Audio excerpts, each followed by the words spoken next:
नमस्कार, news room में आप सभी का स्वागत है। 21 जुलाई 2025 को उपराष्ट्रपति जगदीप धनखड़ ने स्वास्थ्य संबंधी कारणों का हवाला देकर इस्तीफा दे दिया, जबकि उनका कार्यकाल अभी 2 साल बाकी था।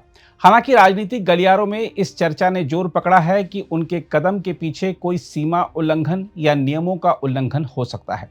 हम आपको बता दें कि धनखड़ के इस्तीफे का सबसे बड़ा कारण माना जा रहा है कि न्यायमूर्ति यशवंत वर्मा के खिलाफ विपक्ष के प्रस्ताव को उन्होंने बिना सरकार को सूचित किए स्वीकार कर लिया था, जिस पर केंद्र उनसे नाराज था।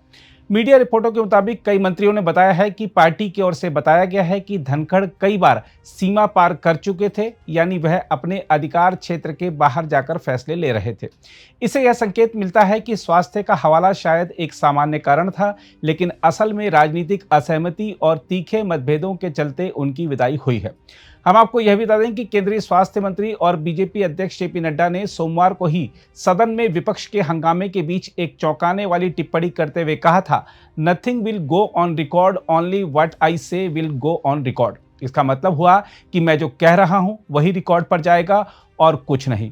देखा जाए तो ऐसी टिप्पणियां आसन से की जाती हैं, ना कि सदन के सदस्यों की ओर से। यह बयान सीधे तौर पर राज्यसभा के सभापति को निर्देशित करता दिखा, इसलिए विपक्ष ने इसे आसन के लिए अपमान पूर्वक बताया था। नड्डा की इस टिप्पणी से जाहिर है कि वह जानते थे कि धनखड़ को जाने के लिए कह दिया गया है या कहा जाने वाला है। इसके बाद उपराष्ट्रपति की अध्यक्षता में सदन के कार्यों का निर्धारण करने वाली समिति यानी बीएसी की 2 बैठकें हुई, जिसमें नड्डा और संसदीय कार्य मंत्री किरेन रिजिजू अनुपस्थित रहे। यानी सरकार और उपराष्ट्रपति के बीच मतभेदों के संकेत दोपहर को ही मिलने लगे थे।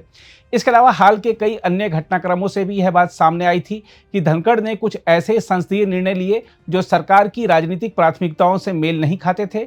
देखा जाए तो धनखड़ के इस्तीफे से पूर्व और पश्चात जो घटनाएं घटित हुईं, वे एक सुव्यवस्थित राजनीतिक असहमति की ओर इशारा करती हैं।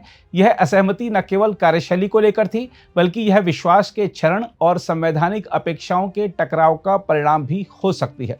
यदि किसी उपराष्ट्रपति को यह महसूस हो कि उनके निर्णयों को लगातार सीमित किया जा रहा है या उन्हें खुले तौर पर विवेक से आगे नहीं बढ़ने के संकेत दिए जा रहे हैं, तो ऐसे में पद छोड़ना एक सम्मानजनक विकल्प बन जाता है।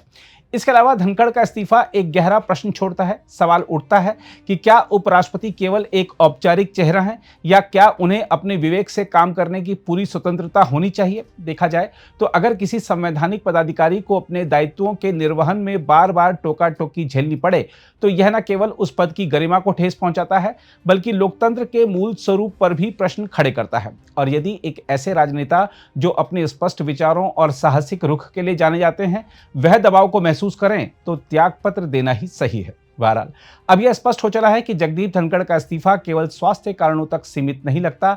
यह घटनाक्रम संवैधानिक पदों के भीतर अधिकार को लेकर एक गंभीर बहस को जन्म देता है।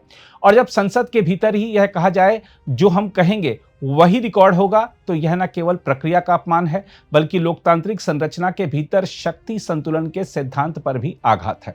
धनखड़ ने शायद अपनी संवैधानिक मर्यादा का पालन किया, पर उन्हीं सीमाओं के भीतर चलते हुए वह उन सीमाओं से टकरा गए जो राजनीतिक व्यवस्था ने अनौपचारिक रूप से तय कर रखी थी। अगर आप भी लेना चाहते हैं देश दुनिया की तमाम जानकारी, तो आज ही सब्सक्राइब करें हमारे चैनल को। साथ ही नीचे दिए बेल आइकन को जरूर दबाएं ताकि हर अपडेट आप तक पहुंच सके।